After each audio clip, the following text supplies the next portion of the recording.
wild ones, some high flying, go to some depths. We might do some orca moves. So anyway, great to see everyone. And James, we're ready to take off. Hi, Thank Lauren. you. Thank you, Renee. Yeah, hi, Lauren. It's a Labor Day Monday cast. Both those things are unique things, and I didn't know who could even make it. It's also a different time, and I'm always open to hearing suggestions for better opportunities to speak. And yeah, it has been really. I'm going to use the word Orca consciousness to try and just explain what I personally have been noticing. I'm not saying that everyone else is going through this, but there's definitely it's going around. I really think that it's kind of prophetic for me personally. Um and it's also been kind of tricky. There's been a lot of new content around archaic. Something happened there. If you guys have on Patreon, you've probably already seen that. I The new article that I just posted today, which we can talk about anything, but Friday's show, in my mind, Friday's show was some of my biggest work. I don't mean this like look how what I mean is that I'm telling you this is this is like kind of what I really think is like an interesting thing happening and yeah, so in my mind it's big, it's much bigger, and I don't want that to get overshadowed. And it's not.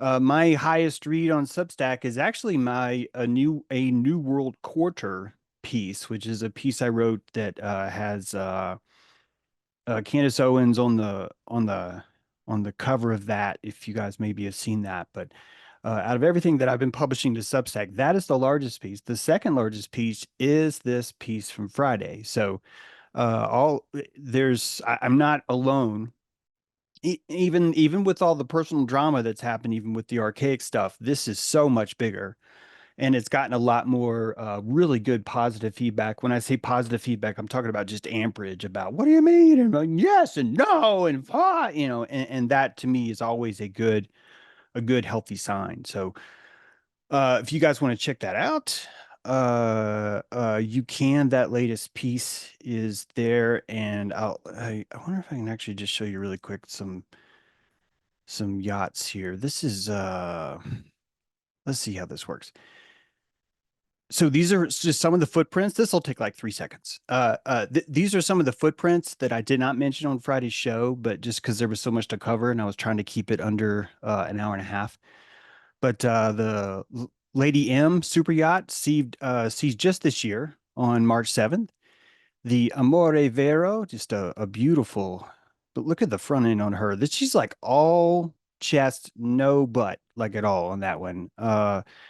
A yacht owned by Igor Sechin that was seized on March 3rd. These are all Russian oligarchs, a really important thing, I think, for what we're about to say. The Valerie was seized on Tuesday in Barcelona.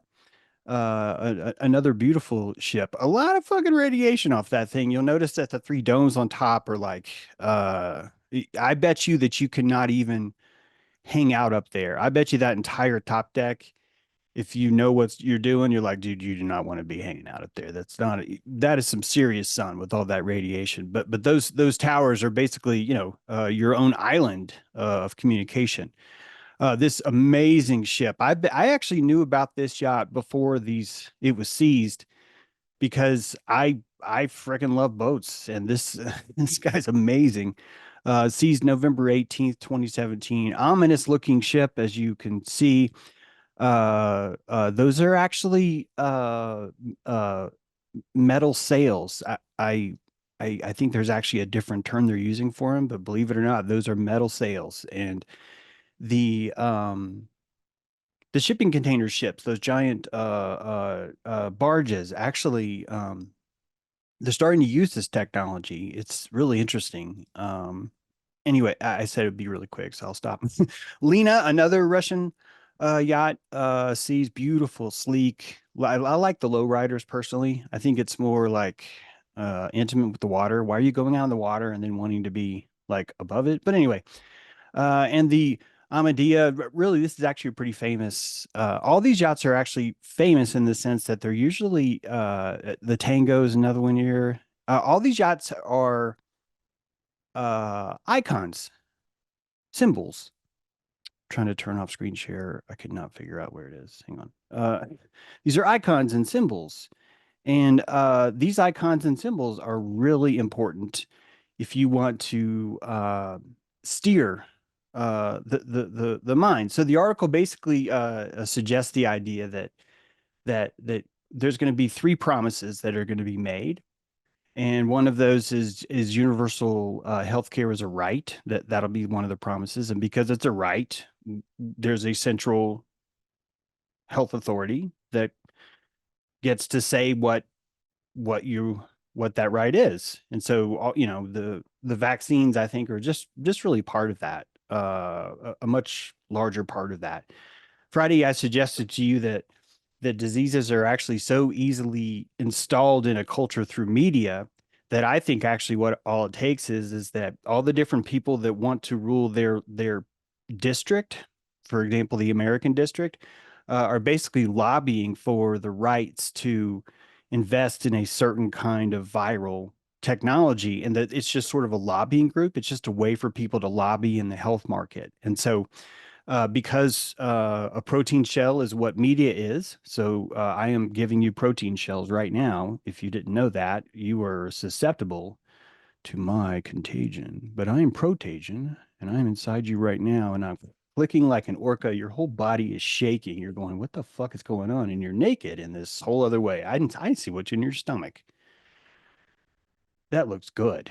Man, I wish I would have had some of that. So all these things I think are Orca consciousness. You're looking at just how this world goes together. And quite frankly, I kind of just find it more like I'm at a zoo. I'm kind of just like maybe a safari is a better word. I'm just kind of watching the natural world that, and it's like, oh, that's a wildebeest.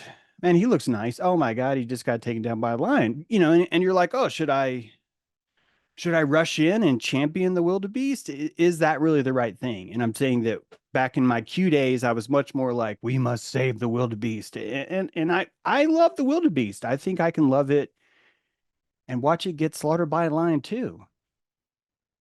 Isn't that weird? And I think Mutual of Omaha is what gave me this skill. That was tough, but it also showed me the truth. I understood this is what I'm talking about, Orca consciousness, guys. It's going to be very easy to defeat me with the power of James is not sensitive. He's inhumane. That's a silver bullet. There's nothing I can do about it. This is the one vulnerability of Orca consciousness. If there's not more, I'm just saying this is one, and that we see it in the world all the time. Last time on Airship, I told you about the reef, and I didn't finish. I'm sorry. And I'm going to go ahead and tell that now, if it's okay. Renee, I know you got something too, but let me get this out because I'm afraid I won't do it. uh, the Reef is a movie on Hollywood, but it's based on a true story, and it took place off the eastern coast of Australia. I believe that's the Golden Coast.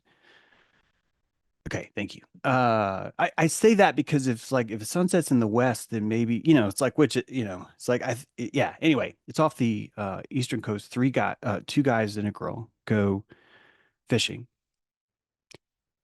They go out on their boat, and storm hits, and they capsize. And so the three of them are stranded. They survive through the night, and they end up kind of trying to maroon themselves on the back of their hull. And I don't know how big it is. I'm gonna say 20 foot because I like that number. 20-foot long bull shark. I think I reported short this morning, Renee. I think I don't know. It's 20-foot bull shark comes up. And I've talked to you guys about macrophages before that when under the microscope, if you're looking at a macrophage and it goes up to a cell, it just devours it. It incinerates it. It completely tears it apart. And that for the longest time, I think this is why we have germ theory, to be honest, is that we watched this process happen and we did not have Orca consciousness to understand the whole thing. And recently we know for a fact that the cell puts out exosomes that call the macrophage to come.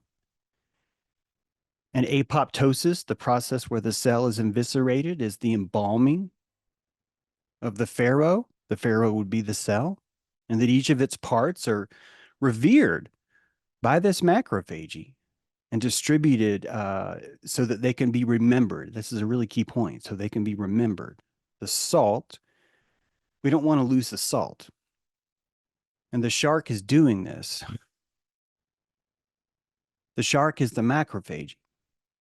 And I don't mean this metaphorically, but it is metaphorical too, because this is the reality is metaphorically and real at the same time. It's remember, mythology is just a spectrum of reality. And I really hope that I can convey this to you, because that bull shark was a macrophage, and the only survivor of that attack told you exactly what happened, and it blew me away. The bull shark went to him first, the one who survived, and gave him a probe, gave him I forgot the term, but it's a informational attack. That's, I sorry, there's actually a term for this. And he does the bull shark is large. The bull shark can just eat him. This is not like, oh, I missed. This is not like, oh, I tried to get you, but oh, you got away, you little clever human who has no fins and isn't even in the water, but you're faster than me. It's he's probing. He's asking, are you sure? He asked that guy, are you sure? And that guy kicked the bull shark. And when he kicked him, the bull shark took off. And he's telling you the story, the eyewitness account. He's telling you the story that I was able to kick him and push him off, right? Well, in other words, the bull shark was trying to kill him, and he was able to stop it with the power of his foot. 20-foot long bull shark. And that predatorial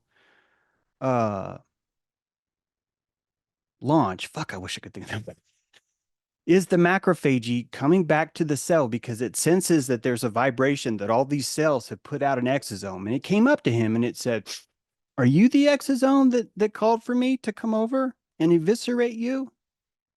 And the vibration that he put out in his kick was actually a smell. It wasn't a force. It wasn't a torque. It was an electrical smell.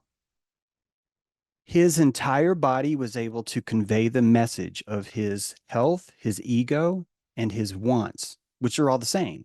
What you want is your health. Well, all these things. And he wanted the bull shark to know, I didn't call you. That wasn't me. And the couple that was on the boat, they didn't say that to the shark. And I know that it's probably better that we live in a world where we call this a violent, brutal attack from an animal that has no feelings. I'm fine with that. But if you look at what would be expected of the macrophage, you would want him to have the right equipment to do his job. You would want, if we're going to have this ghost piranha that comes in and finishes us because we can't do it ourselves, we're going to want that ghost piranha to know we appreciate it, and we're going to want to imbue it and give it the ability to do its job and maybe even enjoy it. We want it to do its job well. We want it to be perfect with its teeth, perfect in every way, like a fucking shark. And so when you're looking at the macrophage, the zoom, you zoom out from the microscope and you see the shark. And I think this is the same reality because of the hallucination. I'm not trying to talk you guys into this, but you hallucinate at a Z, at a zoom. And we zzz at night because we are leaving the zoom, the framework of our waking reality. So in a way, when you awake, it's like a waypoint in a video game where you come back at a certain zoom level. But when you go to sleep, that zoom level is allowed to fluctuate. And when we see these things, when you look in the microscope and you look at the shark, It could be that we're looking just at different Z's, the same place in a different Z. And you'll notice that when you are trying to look inside of a slide through a microscope, you have no idea where you are. It's so close, right? That you really don't have a context for edge. You have a flat Earth, and you're staring into the slide of the flat Earth, and you can't. Yes, uh, maybe Lauren, maybe someone might go, well, there is a border if you slide farther, and there is, but if you consider the limitations of the slide and how far you can move it, it's quite possible to imagine that actually there's no context for a center, that there's no real way to know. So this zooming would only be possible if there was no edge. We cannot have a reality that has an edge. And whether or not you're flat Earth or ball Earth or concave Earth, whatever it is, I think all these models have one thing in common, which is there's no edge. The ball actually doesn't have an edge, does it? Because it has space. And the space is edgeless. Flat Earth doesn't have an edge because it's edgeless. And that we need this edgeless the same way we will never know what the vaccine adjuvants ingredients are, the same way we'll never know what's above 60,000 feet, the same way we'll never know what is exactly the story of the beginning, if there even was a beginning. I personally don't think there was. I think that's an edge that we just tell ourselves because it makes us feel better. These other two people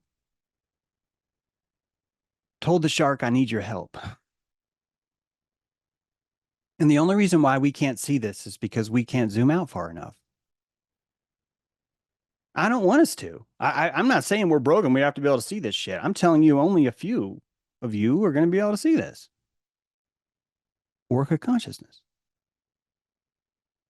And if you back up far enough and look at this in a macrophage, something really important happened because yes, the bull shark took the other two, and he honored them through his he did his job,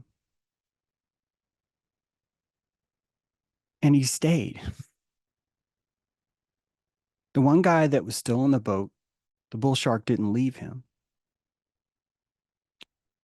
And when you watch the eyewitness accounts of this guy, I know that I'm chubby. This guy is fucking fat. He's wide. He's completely swollen.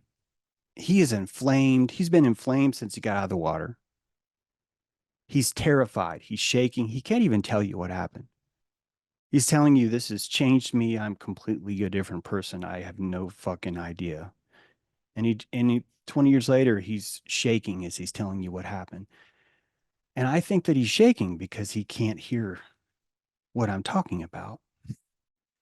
I think that if he was to be able to look at this through Orca consciousness, he would realize what the fuck really happened. And maybe if I go on, you'll see it too. That guy was still on his boat. He didn't know what to do because the bull shark was there. And he finally, after a while, decides, I can't stay anymore. I'm going to go for it. And he tries to swim to a reef. And he's worried that the bull shark's going to get him. So he starts to swim. And the bull shark follows him. And he says in his eyewitness account, I was swimming as fast as I could. I saw the bull shark. I knew he was going to get me anytime. And a miracle happened. This wave came, and the wave was allowed to push me, and I was able to surf myself to the reef, and the shark wasn't able to get me. And I crawled off on the rocks, and I knew that I was still alive. And when you do not have Orca consciousness, you would never be able to look back and go, wait a minute. How fast does a human swim? How fast does a bull shark swim? Was that bull shark staying with me because I wanted to make sure that it didn't need its help? That it was at the teetering of, look, I'm already here. You're really having a rough time. Are you sure you don't want me to apoptosis you? And he said no. And he just, I think all that inflammation would go away. I'm not trying to make myself important. I'm sorry. I'm just saying, if he could just understand this, he could alchemize what happened to him. And I think instantly his face would just shrink. And over a couple months, he'd start to have these superpowers. I think he can like fucking levitate and shit. Like, I think he could go into the water and be a fucking Aquaman. And that experience, every fish would smell him and go, holy fuck, dude. You know. And the fish would know he knew because the smell, the electrical vibration that came off him, the aura of himself under the water, you cannot lie in salt water. You cannot deceive. You can try, but it's harder, is what I'm trying to say. You're on a network of information. The memory of salt is connected in the network of water, and you're surrounded by it. So every perturbation in your skin would be the same perturbation in your first eye. That is, your pineal is perturbating inside your spinal fluid, so too is your body permeating inside the ocean. And there's another Z, my friends. The other Z is this. Your living body is a first eye. The first eye, there are a lot of them. Renee is a first eye. Mo's a first eye. Pi's a first eye. Larray's a first eye. James True's a first eye. All of us are the human eye, which means we are pores, which just takes you back to this Osiris model. I know it sounds like I'm trying to convert you.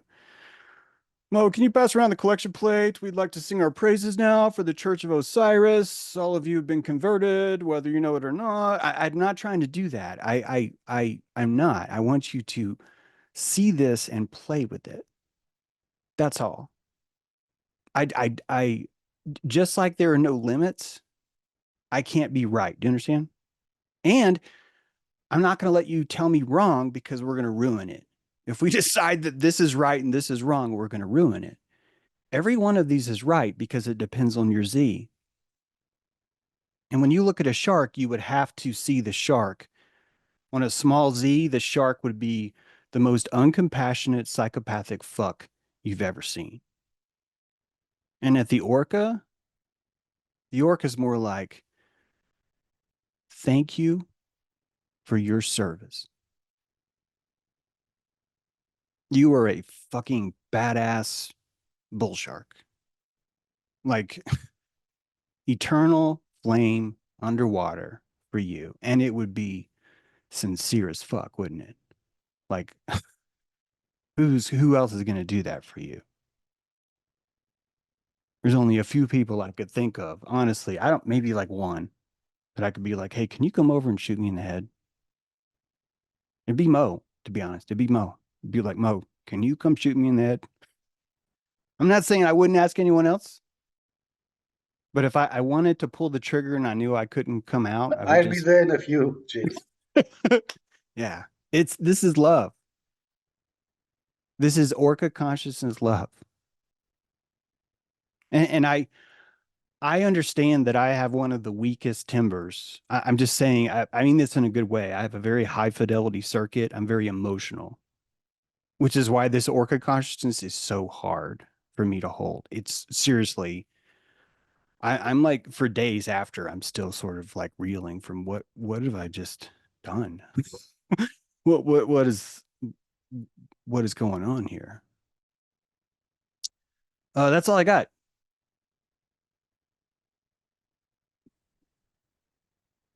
Wow, Mo, you want to say something?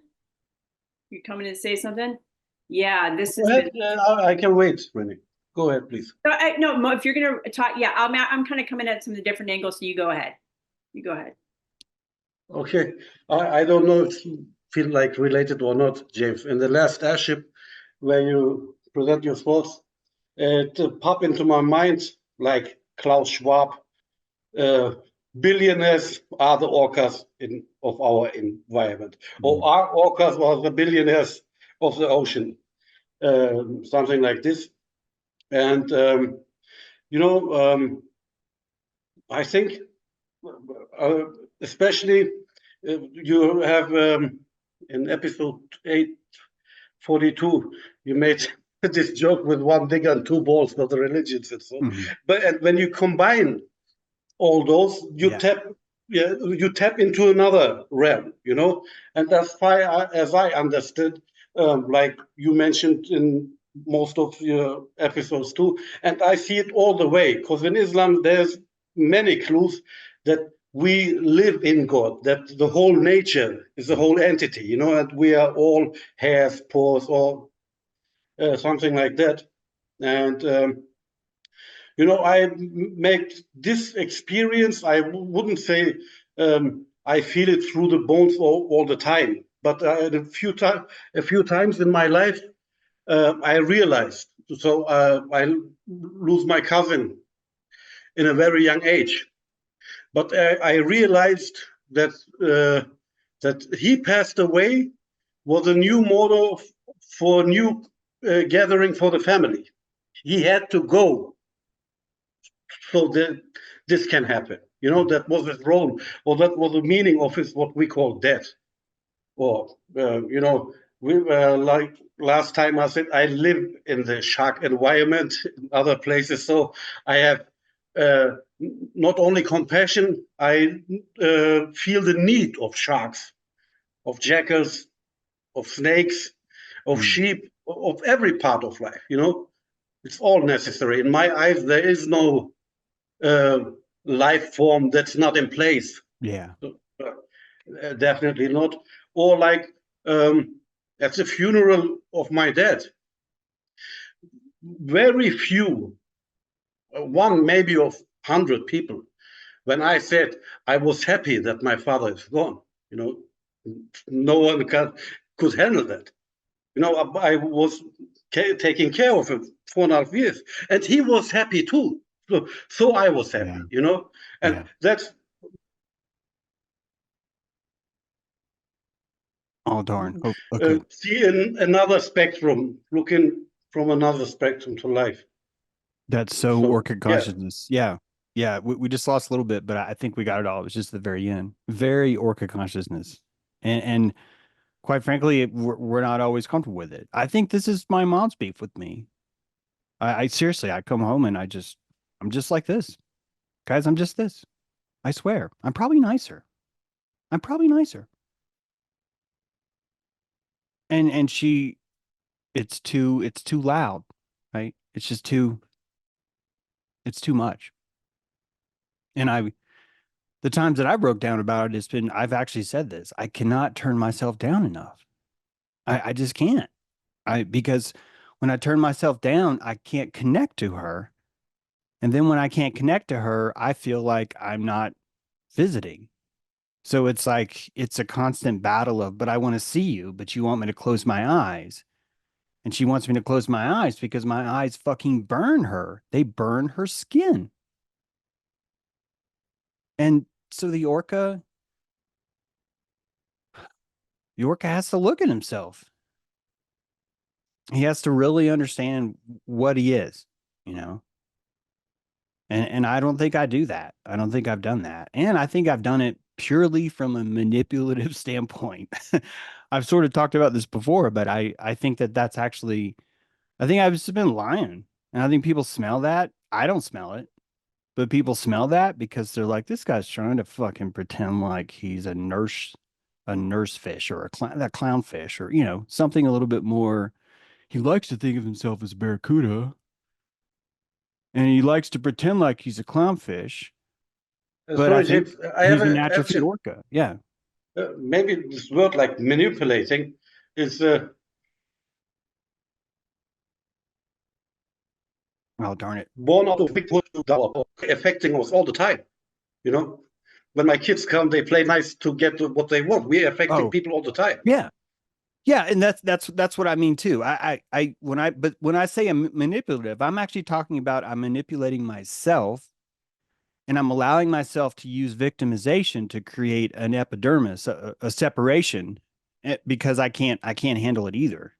You know, so it's like this is Orca consciousness. Like, to be able to stalk these things, I think is exactly what it takes. And so I'm never about because I found my manipulation, I'm done. I'm more like, oh fuck, there's another butt crack. I did not know I had a butt crack there. and it's never like I'm done. It's more of like, man, okay, I need to look at that too. There's a lot of butt crack cleavage going on here. And so, But that's the responsibility of owning an orca body. Your brain is that much bigger, and if you do not use it, if you do not process that, you're going to just have a lot more butt cracks around. These are what our ion channels are, and I think this is what alcohol is. You're smelling the fermentation of abandonment. You're asphyxiating the oxygen from yourself, and if you just think about that, just like you're going to smell that way on purpose, and we need to be able to smell that. We cannot put enough aluminum over our bodies to cover this thing. We can't, and that's good. I think that's why everyone's freaking out. It's a new sun. The new sun is frankly untenable. You cannot hide from this thing. You know, these toothed mammals will click underwater and your entire body will shake. Like a sperm whale can like probably knock a kid out, like knock him out. Like it's so powerful. And when you feel that, you understand there's no hiding here. I cannot hide from sonar. You can't do it because it's rippling through your body. And every one of those ripples, every time it hits another rib cage, it comes back and the orca sees you in a functional MRI in real time. What if this was happening? And I think it would, in the sense of he's able to hallucinate precisely, because that's what you are doing. That's what I'm doing. We are hallucinating precisely. We are calligraphers of hallucination. And we are precise as fuck. And that precision gets passed off over time, and that gets petrified in the cerebellum. I wish I had this on a t-shirt, but it's this idea that logic is petrified belief in the cerebellum, because you believe something so precisely for so long, you start to insist that this is objective truth. And it's objective because it's not personally coming to you. It's coming to you through the cerebellum, and it just feels like it's all encompassing, because it is. It is. And we're still in that frame where no, we can't have any belief. That's a really fascinating thing. This is why I think the biggest clue is this nonfiction. We had fiction first. And then one guy all of a sudden goes, hey, why don't we write down shit that's true? And everyone's like, oh, what are we gonna call that? And we had to separate a new strand off mythology and say, yeah, mythology now, we're gonna have this other thing is sort of like a genre. And the genre is, we think this shit is petrified truth.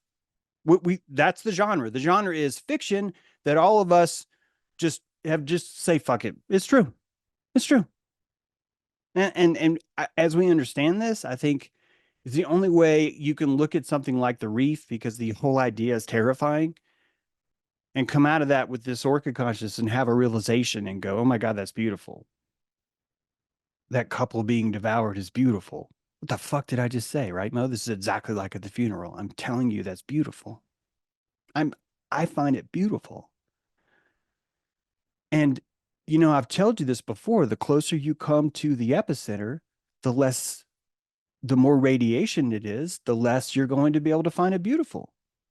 I cannot stare into a microwave directly at a gamma and say that's beautiful. I mean, my face is going to melt off. I'm not going to even be able to see it after a while, because I'm that close to a truth that has that much amperage. If I could stand away, I can go, wow, there's a microwave tower and it just cooked a frozen turkey from 50 yards away. That I actually did this once. And it's just like, that's fucking insane. And when you're far enough away, it's beautiful. When you're the turkey, fucking, what is happening? There's a frozen turkey. I'm not saying it's okay. I'm just telling you. I didn't want your picture. I took a live turkey and put goggles on him and said,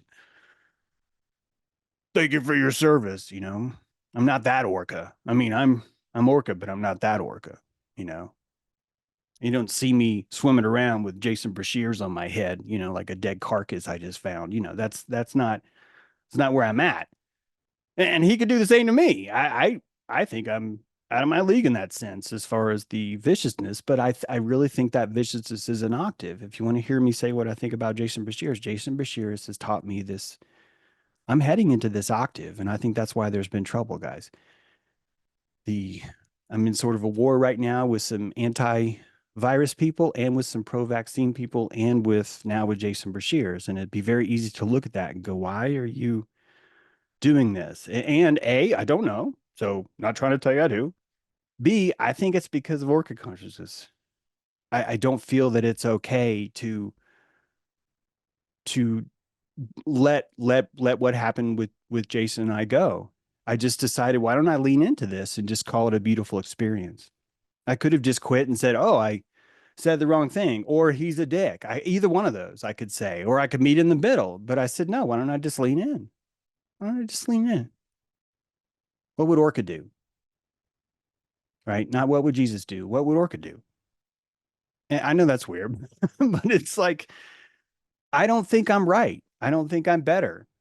I do think that I used my sonar and I said, hey, Jason, do you think that you could be in denial? And he flipped the fuck out. And I said this about the word bigot 2 weeks ago. If you call someone a bigot, you know everything about them. If you call James True a bigot, I'm instantly, oh my God, where's my butt crack? I failed again. Oh my God. That's what I do when you call me a bigot. I do that. And when you call someone a bigot who can't afford to do that, they are, oh, dare you suggest that there is any possibility that there would ever be bigotry on me? Now, which one of those would you attach yourself to if you were a bigot barnacle? Which body? Would you attach yourself to James, who, when you call him a bigot, he's like, oh my God, we can't get this fire off? Or would you attach it to the person that's like, never, ever, ever, I will not even look at what you point at? Right? And so when I tell Jason he's in denial and he reacts that way, the Orca in me says, why are you leaving this alone? And people are saying, you're mean. Jason, help me. And I'm saying, why do you not think I'm helping Jason? And the reason why is because I'm a fucking bull shark. And I'm like, dude, do you need me to eviscerate you? Is that why you reacted this way, Jason? And I heard him say, yeah, I did. And I'm not saying I'm right. I'm brand new at this. Last few times that I've done this to other people, I've instantly felt bad. And I've been like, I don't have enough righteousness. This is the word I've been using. That I can't generate the righteousness that would be required. It's kind of what I was saying about Mo. I don't mean to say it's just Mo. I think Pi could take me out. I do. I think in a pinch, Pi would be like, yeah, but can I just like run you over my truck? Like, is that okay? And I'd be like, well, let's set this up right. You know, I'd be like, I'm going to bury you in my wall. That's what I'm going to do. But so if it's untenable to watch what's happening, especially between me and Jason, I want you to know I get it. It's also, I can sense you too, and it freaks me out. It really does. And I'm still doing it. And I've no idea. I don't know what, how this is going to work out. My next piece, I think it's going to be kind of worse, only because I've introduced this Hermetic ladder. I put it in the show notes for today. I don't expect you to know it. I'm going to be writing an article about it, but I just find it really important because what used to be bad words, I think are actually Hermetic ladder. And those words are, let me actually read them to you really quick because I spent the time to write them for today. It's going to take me a second to get there. Oh yeah, Patreon. I can look there. This ladder, though, has charlatan on it. And this is my definition of charlatan we talked about last time, which is a charlatan isn't a bad person. Charlatan is someone who wants to help super bad. They want to help so much. Here it is.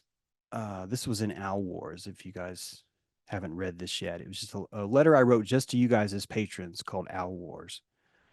And if I can just show you this, I think it'd be good. I think there's this Hermetic ladder. I'm not saying this is fully it, but if you think about at the bottom, we have species. I know this is kind of controversial, but up from species, I'm just using the word gender. Because at first you're a species and then you decide I'm going to have a mode. And right now we pick the mode of male or female, and there's a few other chimeric options in between, but we'll just leave it out for now. That's fine.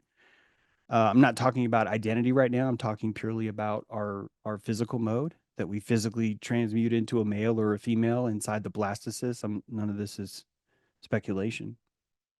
And that so after species we become gender, and after gender we become drone. And every healthy beehive has drones. Every home has drones. Drones are children, and they obey and they participate, and they are fledglings. And there's a ceremony inside the hive where the bees come into the chamber and the queen assigns them a role. And if you remember Bernadette Peters, is that her name? History of the World in Rome, she's looking at her Roman slaves, picking which one she will have sex with that night. And it's very much as that scene of no, no, no, no, yes, no, no, no, yes, no. And it's like that. And some of those drones are like, you're going to have sex with me? And she's like, yeah, I'm going to kill you. And they're like, fuck yeah, I've been promoted. And that's actually being called promoted. And this is the reason why that's called promotion, is because it's a loyalist. That being a loyalist is a kind of mode. So if you want to believe something, you're a loyalist. This is a good thing. You're learning how to associate in the world as I am someone who believes something, right? So atheist in a way, as a psychology, is a little bit more of like a worshiping of the drone. And so after loyalist, you have gatekeeper. It's true. That if you become so loyal to a certain technique, you start to gatekeep that technique because you want to protect it. This is the power of tradition. This is the power of, I have an ancient Chinese secret. That is gatekeeping.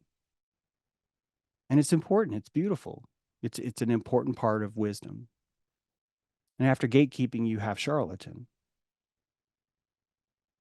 I don't want to gatekeep the tradition. I'm willing to even lie. I'm willing to manipulate, because what I want is so much more than to be a gatekeeper. I'm striving to be a visionary. And the only way I can get there is by being a charlatan. I have to practice my charlatanship. Because only when I keep being called charlatan over and over and over again, and I keep reacting, looking for the charlatan barnacles on me every moment, only then, if I keep striving inside of charlatanism, do I become a visionary, and I never get to notice. I'm the last one that knows. The visionary will always probably think they're a charlatan. And the only thing that makes them a beyonder is that people just can't keep up anymore. It just becomes so big that they see everything. And when you see everything, I think you truly enter into this other realm and you become invisible here. You're a beyonder at that point. And part of the reason why you're a beyonder is because if you were getting on a bus and a 30-foot killer whale orca got on the bus, you would feel more comfortable if you could not see that. You'd be like, and if he brought his lunch on the bus and he's like eating a 6-pack of kids, right? You don't want to see that. You're not going to be able to ride the bus with Orca. So you don't. Orca's evil, or Orca's an animal. Orca's a wild animal. That's what you do. And you'd stay away from it. You'd tag it. You'd steal its young children. You train them. So you prove to yourself that you have the illusion of obedience over this creature. And the entire process of Shamu is like a slaughtered king that the Romans bring into the village to show we conquered the Gauls. And we rape this king, he's tied to a pole, and we keep him alive because we want the people to feel that we have conquered it all. And what's so profound about this is the orca knows. Fucking orca knows. Just like the bull shark. Dude, I can swim faster than you. The bull shark was probably behind that guy the whole time going, man, I'm not trying to scare you. I need you to make sure you make it to the reef. I'm going to make a fucking wave for you. I'm a 20-foot bull shark. I can do shit. And I'm even going to let you Go back and tell all your people that the only reason why you got away is because you swam faster than me. I'm going to allow that. It's truly one of the silliest excuses you've ever heard. And it shows you this thing, you know? It shows it to you. That's my little reef bit, I guess. We'll call that a bit. I don't know. But yeah, Renee, I'm looking forward to what you got to say. That's a great time for a break. So let's all take a break and right back. Thanks a lot.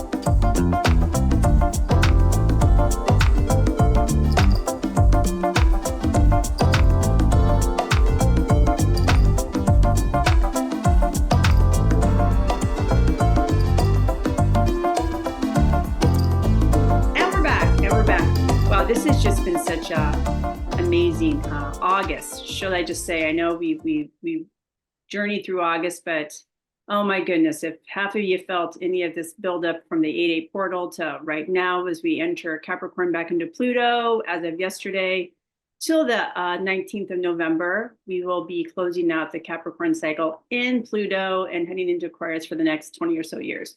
So I feel this is a real Saturnian energy, just because Capricorn and quite frankly Aquarius both share that lodging spot in the sky. So I just feel a lot of this has come up to be seen, really beach itself almost to kind of witness what we have before us and what it smells like and do a little surgery.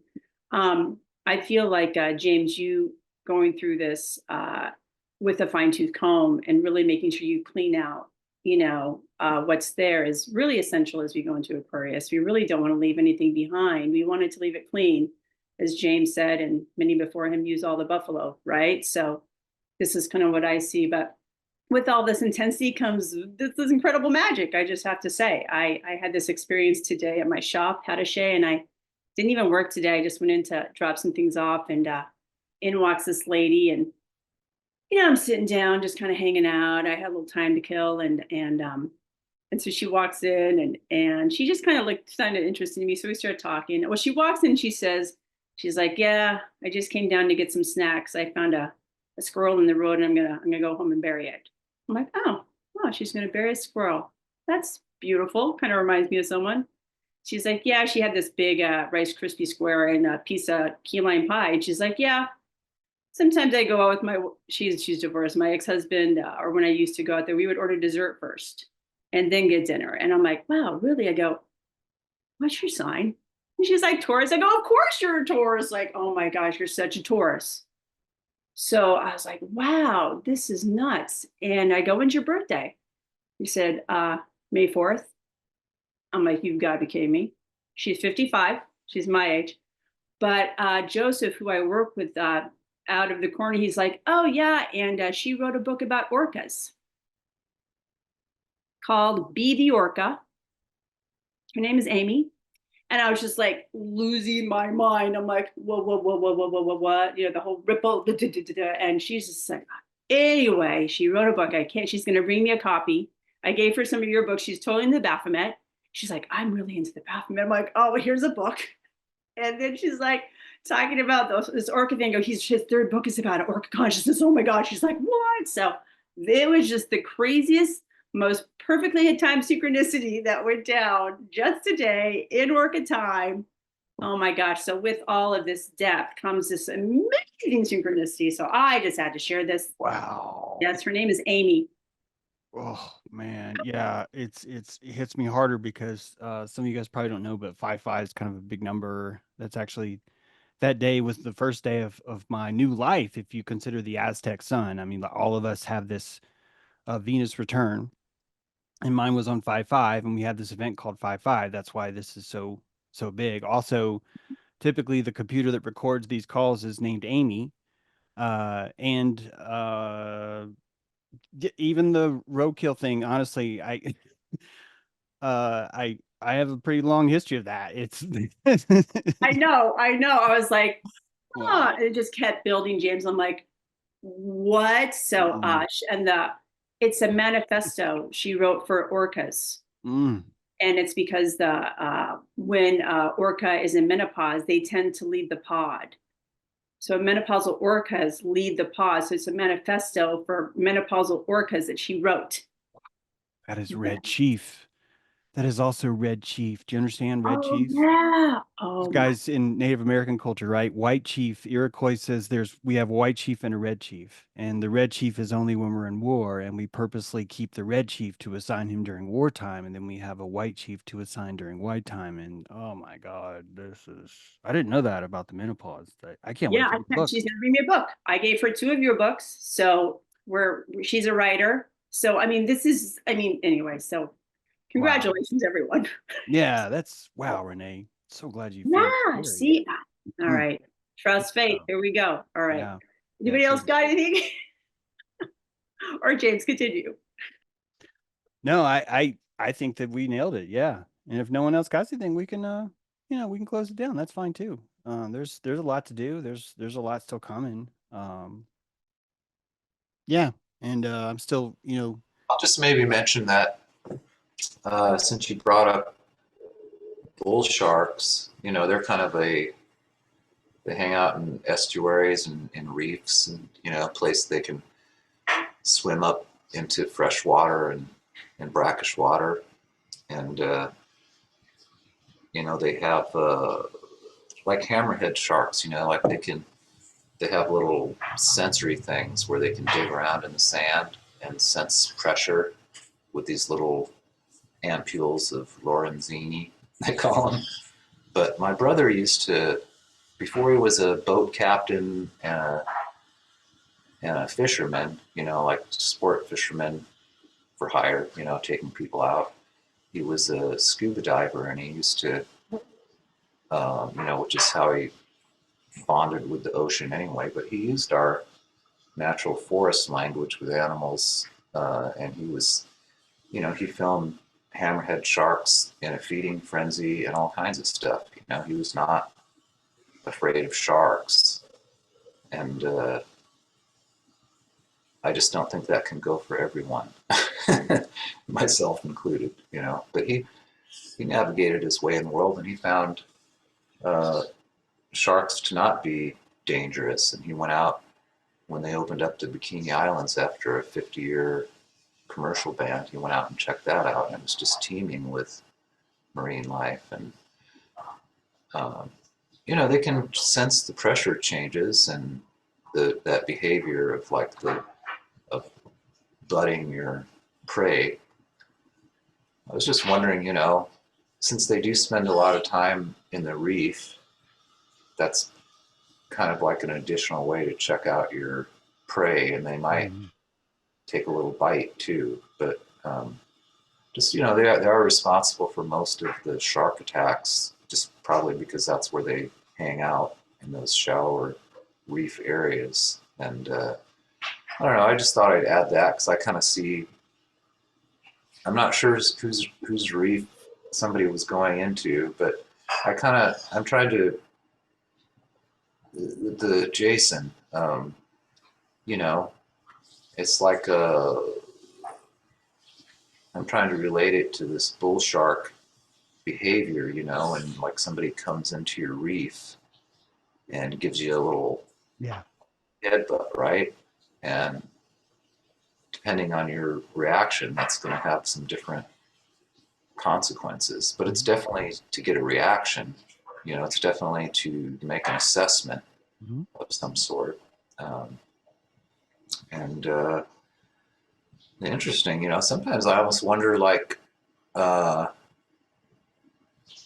not really, but I looked at that Jason's, some of his number stuff, since I seem to have an ability for those patterns, but I don't attribute them to like this unlocking the secrets of the universe. I just attribute it to architectural landscape, and I don't try to apply necessarily certain meanings to that. But I saw he had some kind of numerological stuff, but then he just took it too far, and he just had to like try to have it make sense to people. And so I just think that he felt like you were, he's propped up this he's propped us this number patterns as something that's doesn't have room for any type of other consideration. You know, it's like the fact that it exists has to mean something more than what anybody else thinks, because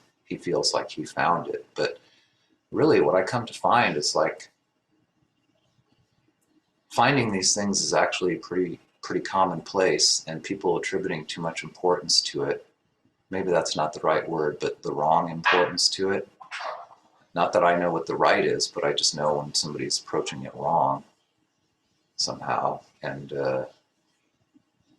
it just, well, I don't know if I'm making any sense, but I hear you. I do you think that maybe he's just well, this is going to sound bad, but when you're a loyalist to an idea, before you become gatekeeper, you're the loyalist, and during gatekeeping, it's going to look like this.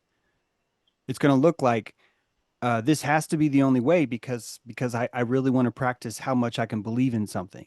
And so to believe in something, I'm going to call everything else wrong because it's going to allow me to really foothold in this firm, I am not moving. This is how the barnacle stays on the side of a ship, right? You have to create this kinds of things.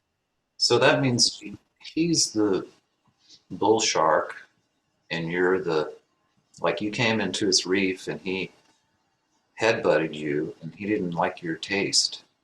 And then he scurried away, you know, and went somewhere else. Yeah.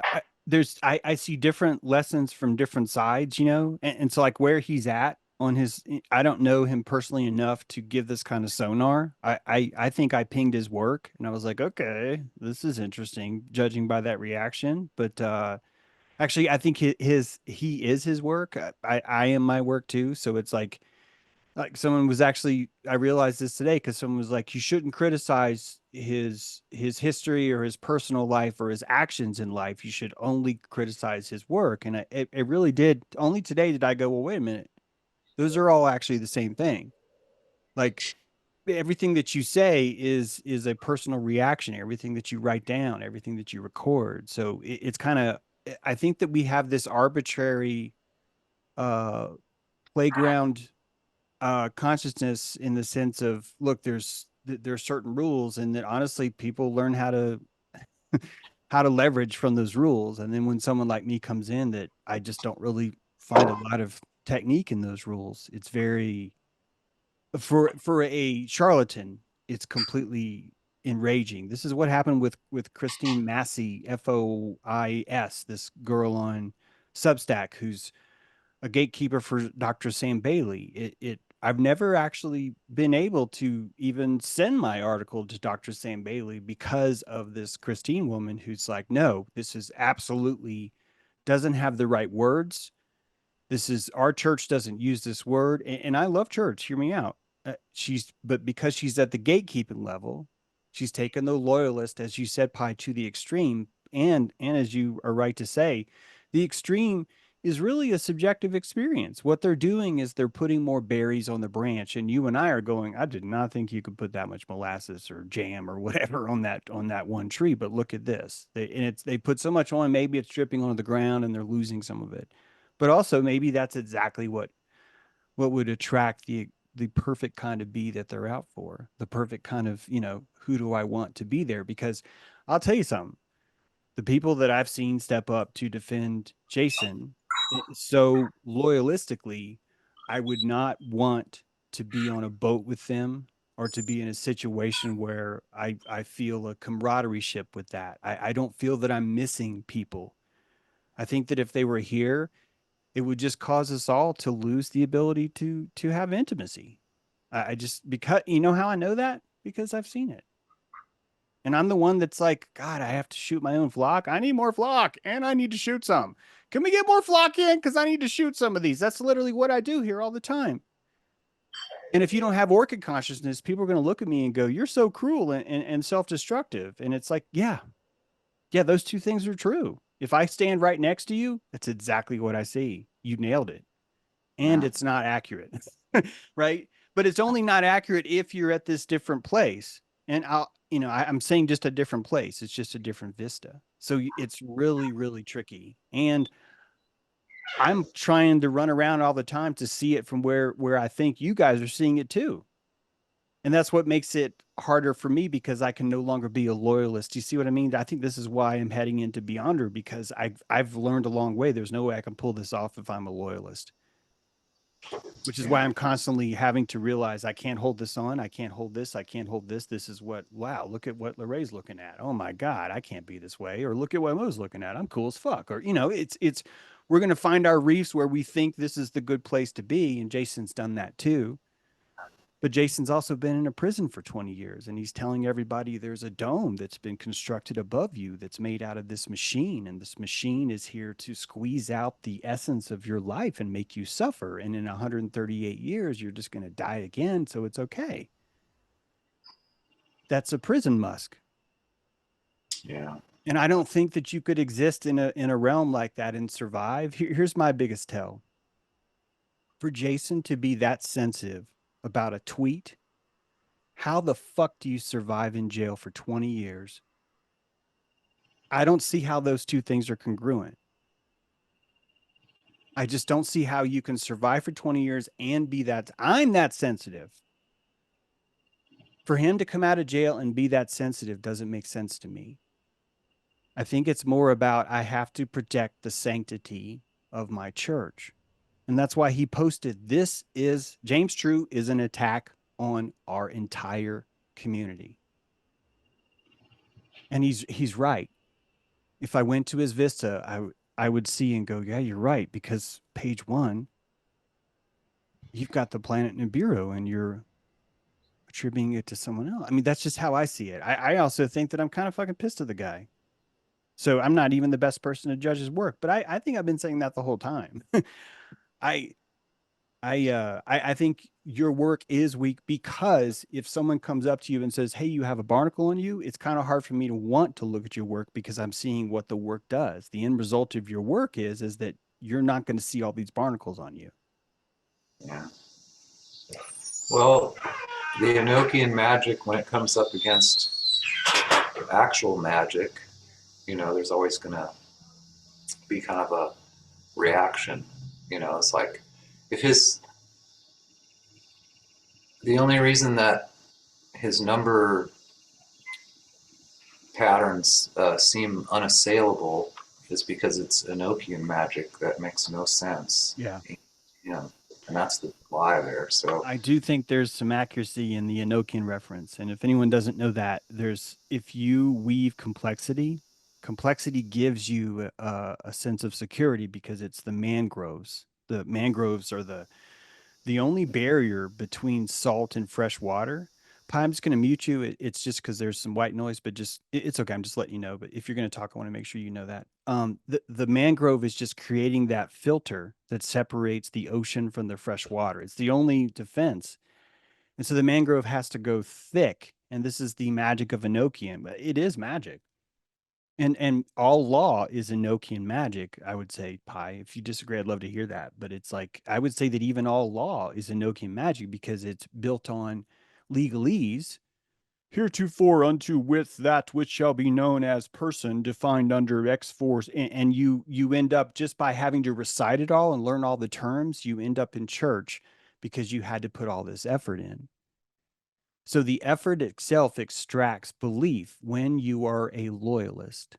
Do you understand? The effort itself extracts belief when you are a loyalist. Enochian religion is a loyalist religion. I believe in God. I believe in country. I believe in my church. I believe in archaics. Some of the most strong community that I've ever seen is inside of archaics. Their gatherings are warm humans finding each other. This is frankly a thing I could never pull off. I think that in and of itself is proof enough that there's validity there, which is why I got so pissed that Jason said this is an attack against you, because I'm like, fuck you, dude. That's such a shank prison fucking yard move, dude. You've embedded yourself like a terrorist inside your own kindergarten, some of the coolest people in the world, and you're hurling fucking grenades at me from inside their home and telling all them that I'm trying to kill them by defense. It's so gross, which is why I came back and said, I'm writing this fucking piece. I am fucking pinging you, Jason Breshears, is what that was. And again, I'm not saying I'm right. I mean, obviously I am saying I'm right, but I'm also saying I could so be fucking so wrong, and just so the amount of butt crack in this, guys, I'm never going to be able to see, because it goes from horizon to horizon. That could be too, which is why it's so terrifying, which is the exact thing that requires the righteousness to build up on the edge of the tongue in that one little drop of honey.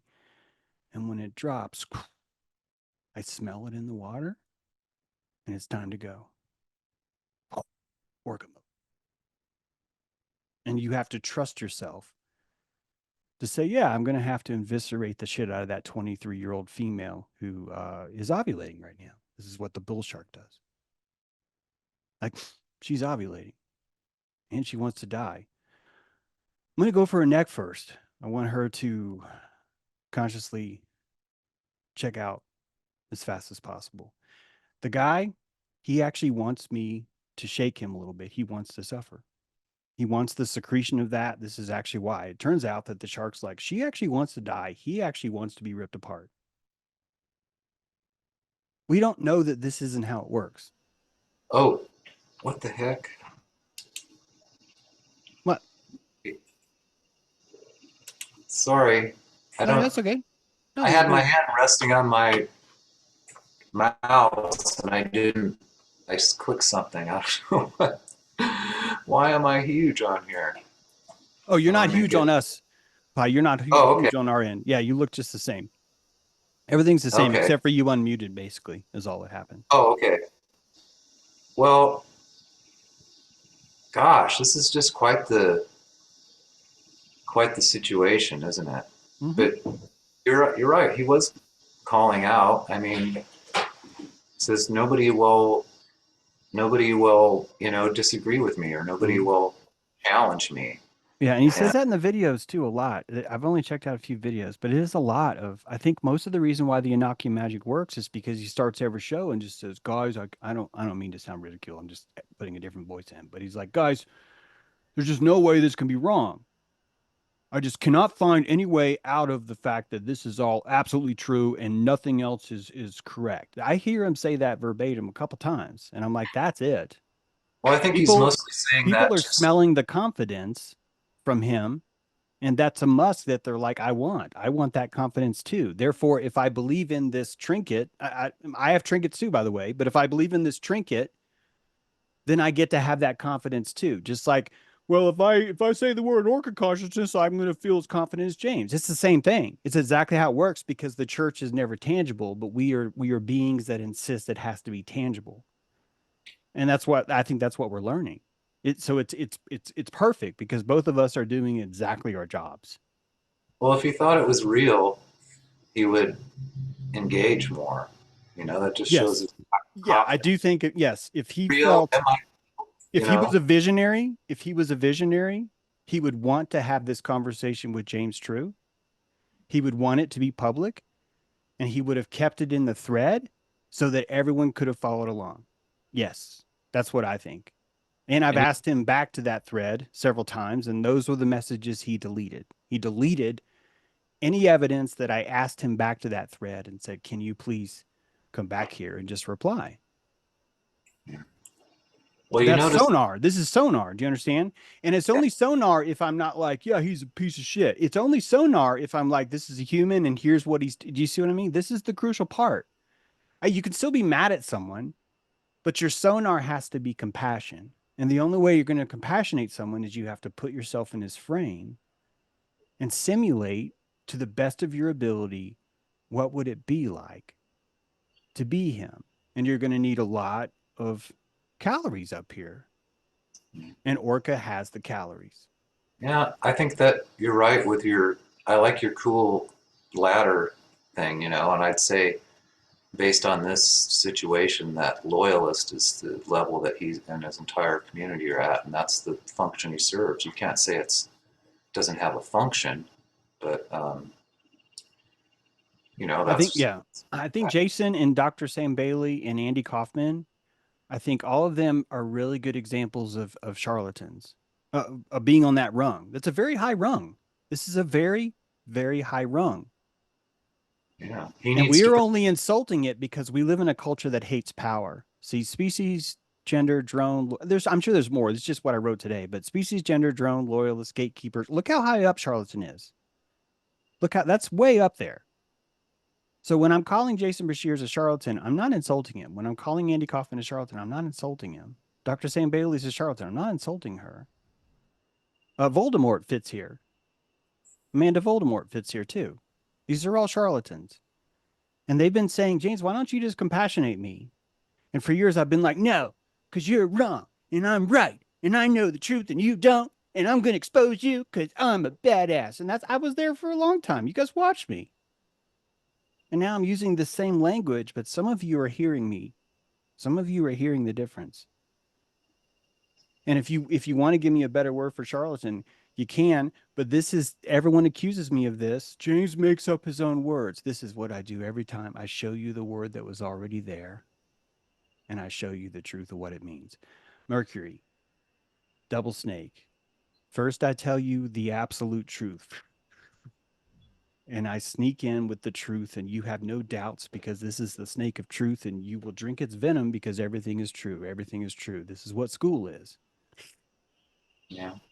I will drink the venom and regurgitate to prove to you I drink it. And then I will leave school and I will start to realize that this is a lie, and this is a lie, and this is a lie, and this is a lie. And that's Mercury backing out on the other snake. It's backtracking where it just came. And when it comes all the way out and it can appreciate Mercury, it's like, oh my God, I understand.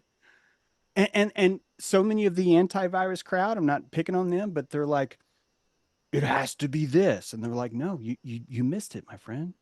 Your purpose is to believe in virus and then to doubt the shit out of it and then come to yourself. That's the purpose. And you needed the lie. And if you're going to shit talk the lie, then it's not going to work. I need you to kiss the lie on the fucking mouth, you know? Hey, Modern Scald, if I pronounce that please correct me. Good to see you. What you got? You absolutely did. So a thought that I had with the truth and everything, and I'll use an example of this. Truth is warped by human belief, right? And everything is true and untrue all at the same time. And I'll give you an example here of human belief warping this. I've actually talked about this ad nauseum with my girlfriend, with other people. Computers, all right? A microchip at its basis is somebody took a rock, put electricity in it, and taught it math. If that is not some woojie bullshit that makes no logical sense at all, and yet because so many people believe it to be true, it must be true. And that's what truth is. There is no truth because everything's true, because we think it is. That's all I got. Yeah, that's not all. That's a great thing. Yeah.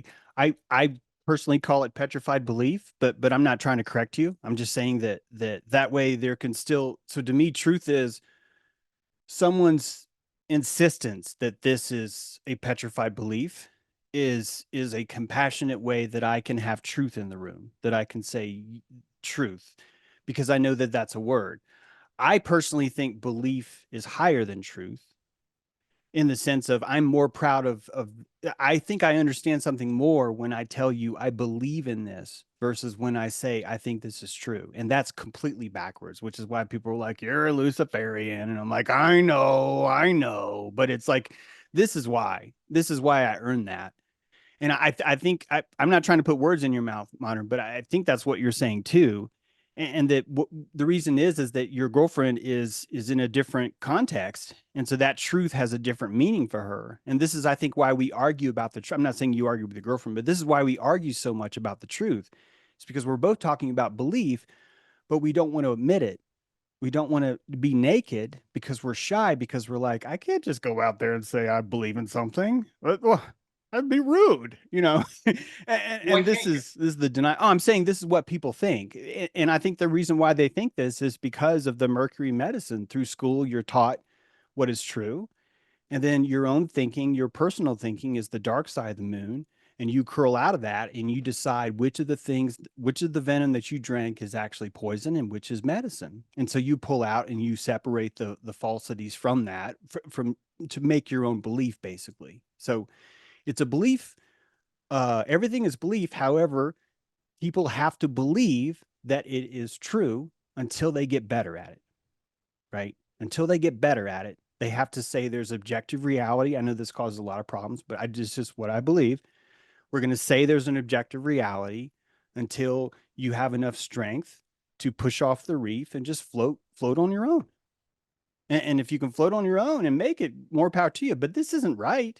This just happens to be buoyancy. You become buoyant in the plasma of your own thought. You've created, I think it's the ego personally. Like, I personally think this is what the ego is. And I think this is why we shame the ego, because we are so afraid and we don't want anyone to go out with too much righteousness, because honestly, it does lead to some problems. You know, people go out and they're like, I really, there's a lot of that. So we're terrified of our own righteousness, and we also want it. And so we have to build up, believe it or not, Pi, Enochian magic gives us that righteousness through repetition, through literature, through reading someone else. Even if you object, you are technically building this Enochian framework where you're like, yes, but I've studied so long, I should be able to go on the mat and try this right now. And people are afraid. I get it. I'm still afraid. But there's so many people that are shy, and they're being called conspiracy theorists. And that's the surface tension. This is the very first time that you pop yourself up.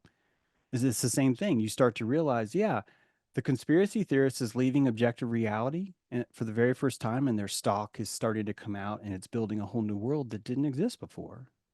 All of us are architects in this way, which is kind of why I'm not kind of, this is exactly why I have this chart. The visionary and the beyonder is really the artist, the cosmic artist. And I think your paint is your ego. You're painting with your ego. It has so much charisma, so much conviction to it, that I've had people email me and say, hey, Lyra Vega, this character in your book, I thought about this. And I'm like, oh my God, you're talking about my character in my book? What the fuck just happened? And it's, by the way, this might be a sidebar, but guys, this is just like what Renee said, like what happened to her. I'm on Substack, minding my own fucking business. And this woman from Africa, really tall, really like hermaphroditic, absolutely drop dead beautiful. I'm just saying, very much just a beyonder kind of thing. Her name is Lyra Vega. She lives in Africa, and she is the character in my book. Please hear me. She's a human. I know that, but I'm telling you, this is the latent space. This is the latent space of Kemet, where we are pulling things from mythology. And the more comfortable, the more maybe the more Orca consciousness you get. That, like, Renee has Orca consciousness, and so this lady's able to walk in. And not only did she walk in, but more importantly, Renee was able to see it. Her antenna was able to see it. And we'll call that serendipity, when you don't want to take credit that you saw it. So you're like, oh, that's serendipity. And then you get practice and you're like, it's not serendipity. And you start to tell yourself, I did this once. I looked myself in the mirror and I said, James True, would you stop saying that's amazing? This is normal. This is normal. And I said that because I knew if I could convince myself that serendipity was normal, do you follow me? I enter into this antenna state where I can be more receptive more. And I think that really is just about the Enochian belief stuff. But like, it's not Enochian, but just the belief stuff. You're taking your beliefs to the gym. You're never leaning on the sides. You're always welcome to find my butt crack, and that gives you the practice to do what we're doing now. And then just from my own personal path, you get so good at belief, you can write a fucking novel where from the beginning to the end is one solid story. I have 7 books, but only 2 of them are this way. It's the only times I've been able to hold a singular belief through 60,000 pages. It's hard. Yeah, I'm blowing my own horn because it's fucking hard. is hard. And this is the church, this is the training, this is the gym, you know. And I think that's what the truth movement is. None of us are right. It's all about the exercises that we're doing as we're insisting, maybe I'm right about this, maybe I'm not. And we're insisting that. We're insisting maybes. This is a science of insistence of maybes, you know. And we are at the precipice of seeing it now. We used to burn each other for having too much plasma, you know. What the fuck are you doing? I'm imagining the secret way to find a mandrake root. And what do? They're simulating and they're like, oh, here's a mandrake root. They're like, you fucking witch. I mean, get the mandrake, but you fucking witch, we're going to burn it. And it's like, that's what fucking happens, because people are like, we don't want that much righteousness. If we're walking around with that much righteousness, I'm going to have to stand up. And that's just scary, right? It's scary. And people are telling you, you're calling you rude for it. And they're saying, you need to check your ego, brah. So it's like, yeah, we're living in fucking backwards world. Of course you're going to call me Luciferian. You know why? Because I'm fucking Jesus, motherfucker. I mean, I'm not saying I'm Jesus, but I'm just trying to say, yeah, it's going to look like that. I'm going to look like this in this other land, right? I'm not saying I'm Jesus, by the way. I think we're all Jesus personally, but people are like, look, dude, you just got through saying you're Orca. Can you just shut up? You know, it's like, okay, I'm Heyoka fish. I think that's, people are like, okay, I'll accept you as Heyoka fish. But even that's Jesus. I mean, there's the whole Pope hat shit. So that's all I don't know what I don't even say I got anything. This has been great, seriously. And Myron, thanks for saying hi. Nice to meet you. Long-time worker, first-time visitor.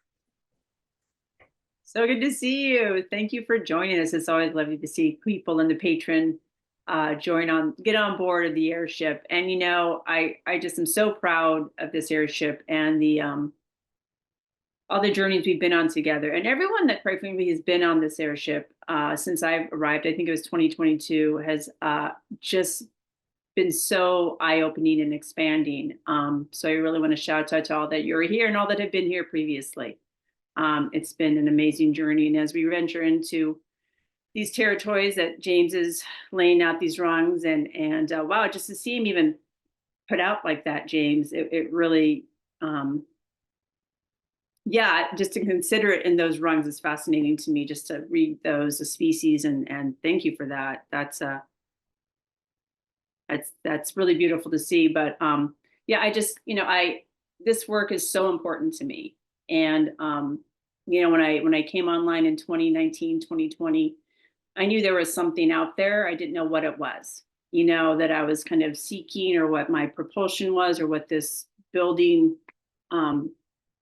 embodiments that I was experiencing and coming to through many varieties of different people to then be here. It's just been like, wow, I just really feel like we're charting some new territory, as I like to say. And thanks all for being here. And I know James's post he put up today is really a beautiful read. And James, thank you for that. I've been trying to write something back to you so many times. Like, what do I say? Like, I don't know, I'll start it this way. But it was such a beautiful share. And it was so, I feel you, I see you. You know, to keep this guy going, I just think it behooves all of us. You know what I mean? And I really appreciate all of you. Does anyone have anything else to add to this Airship? You are welcome to do so. Or we're good? Are we good? All right, everybody. Thank you for this ride. What a treat this journey has been. You can go ahead and unmute and say goodbye. Yeah, let's unmute and say goodbye. Thank you so much, Renee. Glad to really appreciate you Good sharing. night, everybody. Goodbye, Take y'all. care, everybody. Mo, thanks for shooting me in the head later. I'm gonna be holding you to that. Appreciate it. Yeah, You guys. I'm ready whenever you are, James.